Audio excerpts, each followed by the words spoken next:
boys and girls. It's the day that Jacob comes home. We're so excited to celebrate. We're all 2 years older now. It's gonna be very different.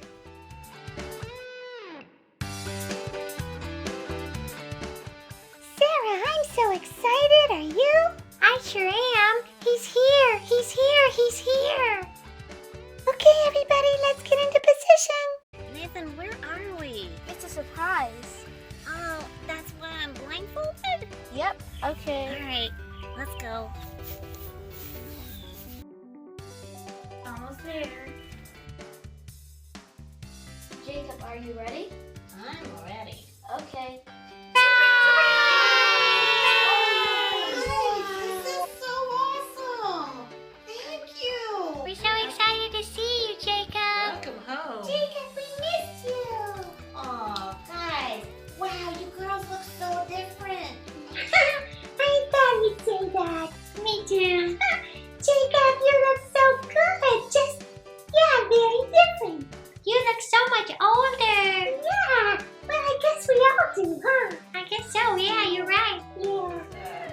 Oh, why, thank you. Oh, help. Here's something instead. Oh, hey, Sophia. Sarah, it's so good to see you.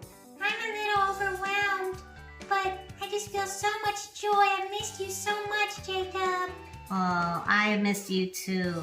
Amy, you too. It's so good to see you. Jacob, we've missed you so much. Come here. Well, you guys really surprised me. You were really surprised? Well, yeah. I mean, I had no idea you were doing all this. I'm so glad. Sarah and I were thinking for sure you would know. No, not at all. I'm so happy, Jacob. 2 years is a long time. We were waiting and waiting and waiting. Yeah, all that waiting reminded me of a story in the Bible of Luke 15. Yeah, like the prodigal son. Maybe we should hear that story. Jesus told a story about a rich man who had 2 sons. The rich man had a very big farm with many servants who looked after it. One day, the younger son went to his father and demanded, "Father, I want you to give me my share of your inheritance now." The father was sad, but reluctantly agreed to give his rebellious son his share of the inheritance. The younger son then left home to go to another country. There he wasted all the money on wild living. After he had spent everything, the new friends he had made left him. Then there was a famine in the land. He was poor, with no money, no friends, and nowhere to live. He was forced to look for a job, but the only one he could find was looking after pigs. He spent many days and nights feeling very lonely and very hungry. He was so miserable he longed to eat the food the pigs were eating. He was beginning to starve to death. At that moment, he realized how foolish he had been. All of my father's servants have food, and here I am starving. I will go home again and say, "Father, I have sinned against God and you. I am not good enough to be your son. Please let me be one of your servants." So he set off on the long journey home along dusty roads. His father missed his son and always looked out hoping he would return. Then one day while he looked out, he could see his son a long way off coming down the road. He ran towards his son and threw his arms around him. "My son has come home again," he cried. The son was so surprised he never expected such a welcome. He wept, "My son, I forgive you. I love you so much, and I forgive you." The father then called to his servants, "Quick, bring me the best clothes and sandals for my son and a ring for his finger. Then kill the best calf, as we are going to have a big feast to celebrate my son's return. My son was dead, now he is alive. He was lost, but now he is found." Sometime later, the older son returned to the farm after a hard day's work in the fields. He could hear the sounds of a great celebration in the distance. A servant told him, "Your father is celebrating the safe return of your younger brother." The older brother was annoyed that his rebellious younger brother was getting so much love and attention. He sulked outside, and his father came out to see him. I have been working for you for many years, but you have never had a celebration feast for me. But my brother has been behaving disgracefully, wasting money, yet when he returns, you celebrate."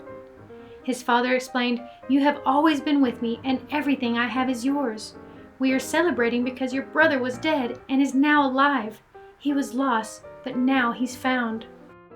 Jesus told this story to let us know that our Heavenly Father loves us so, so much. Even when we disobey Him, when we are really sorry, stop being disobedient and return to Him. He welcomes us with open arms. Don't you just love how his father waited for him and then welcomed him with loving arms? Yeah, that was great. It sure was. I love that story. All right, everybody, let's go in the living room and have a dance party. Guys, come on, let's go.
Mr. Squiggly!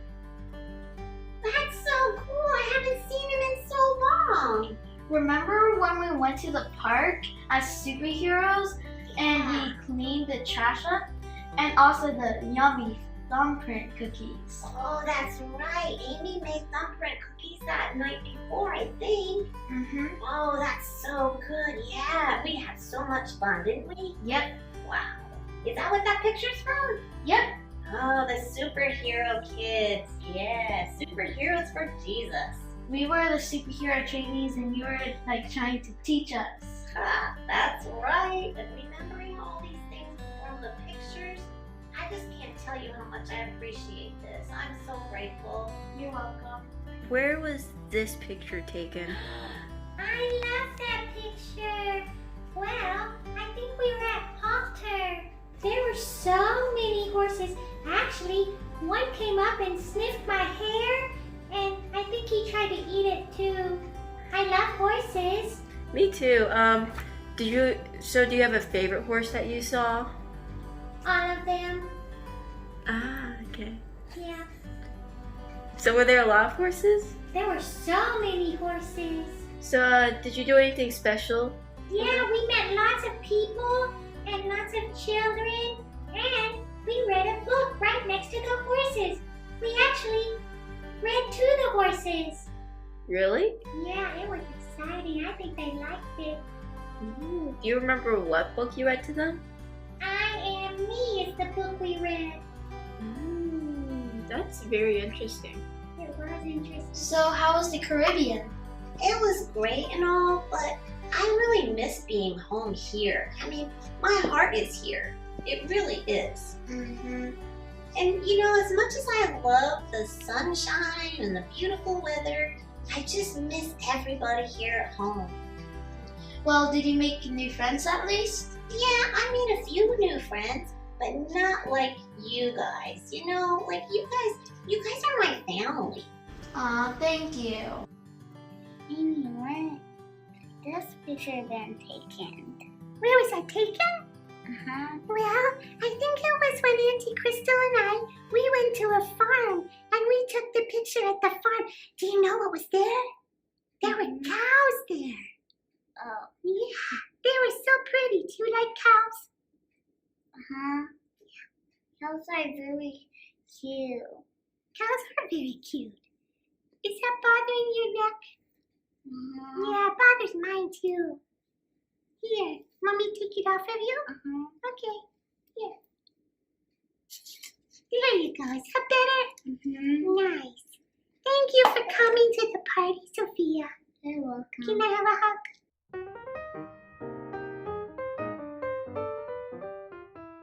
Did you know that change is always going to happen?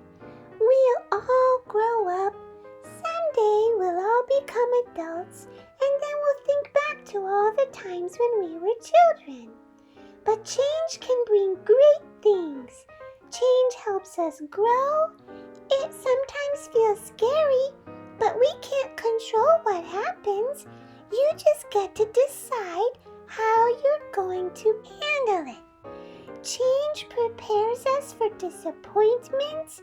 It prepares us to have big dreams and big opportunities, and it's all a part of life.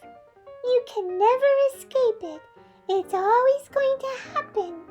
You just get to decide how you're going to handle change. Isn't that wonderful?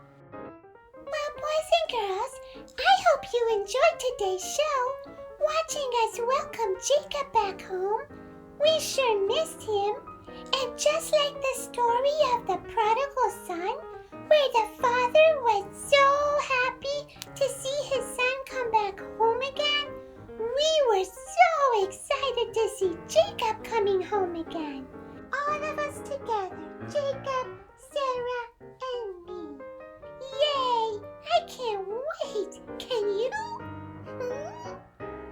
Always remember, fetch the goodness. Bye. It's time to go. Thank you for watching The Amy Show. Learning about the goodness of God and all the things that Jesus taught. Isn't it fun to learn?